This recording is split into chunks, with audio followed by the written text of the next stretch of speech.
A cruise ship was evacuated due to a bomb threat. Another fight involving cruising. And Royal Caribbean's newest ship has made it to Florida. Lots to talk about. Let's get to it.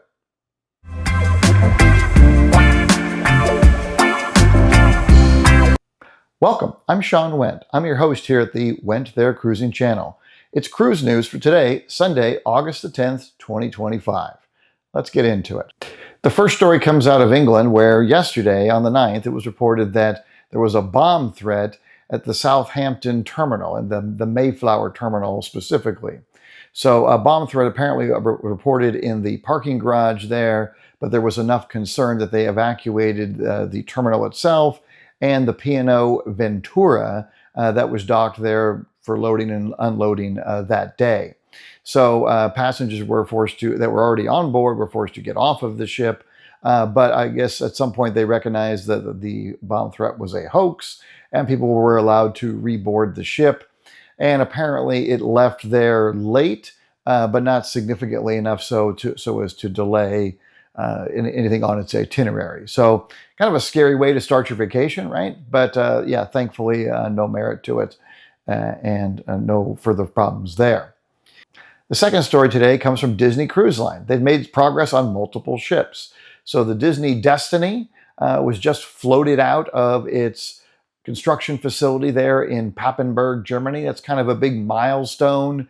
So it doesn't mean that the ship is done, but mostly interior work left to do. So they floated it out. It looks fantastic. It's the third Wish class ship, and it actually will start sailing itineraries in November out of Fort Lauderdale. But big progress, exciting stuff there. And then also they had a steel cutting ceremony for the next one. So they started progress on now the fourth Disney Wish class ship. No name yet on what that ship's going to be, but that will be the next one coming out of Papenburg, Germany there. So exciting progress there. The third story today, it comes out of Long Beach, California. So I think Carnival maybe was upset that they have not been in the recent fisticuffs stories, and so they had to get back into it. And yes, there was that incident now on the 7th at the Long Beach terminal there. The Carnival Firenze was in port, and a fight broke out. It sounds like a large fight broke out. Men, women, bunch of people right out in front of the terminal where you enter to go in to check in for the cruise. But security was there relatively quickly, and it doesn't sound like anybody, well, at least no reports of injuries or any further prosecution or anything like that. It sounds like most people ran when security arrived. But, you know, a bad incident of this with, you know, high profile fighting on or near cruise ships. Really unfortunate. I definitely think these cruise lines are going to do something to step up visible security presence to sort of deter that sort of activity. One thing that we definitely noticed, though, these things tend to occur.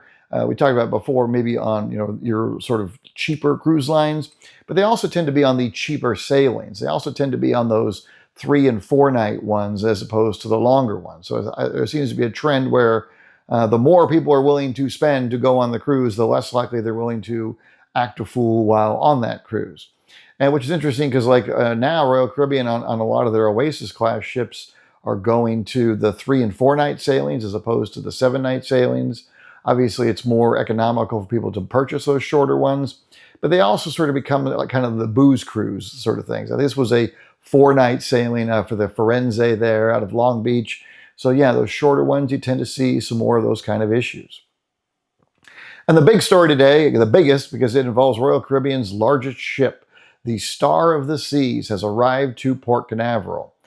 Actually, on Friday, the Star of the Seas was in Coco Cay, Perfect Day, along with Icon of the Seas, its sister ship. So the two of them are tied for the largest cruise ship in the world, and they were both in port there in Coco Cay on Friday. But the Star of the Seas was not full of people. It's still gearing up to run its first sailing. Can you imagine being there with both of those ships, the two largest ships in the world, in port on the same day? If they were full of people, how many people that would be? That would be crazy. But now, on Saturday, the Star of the Seas arrived in Port Canaveral for the first time, so it's made it here to Florida. And it's going to be doing a string of preview sailings over the next several weeks. It has a christening scheduled for the 16th. Diana Ross is going to be the godmother of the new ship. But then its first official sailing, the maiden voyage, is on September 7th. But between now and then, they're running a series of preview sailings for, fancy people and reporters and, whomever else. But are you booked on Star of the Seas? Are you looking forward to it? I think their water slide is operational as opposed to the one on the Icon of the Seas that is now closed due to the incident on Thursday evening where the water slide broke. Hopefully the one on the Star of the Seas is going to last a little longer than the one on the Icon. But your thoughts? Are you excited to sail on these giant ships? Do you prefer a smaller ship? What do you think?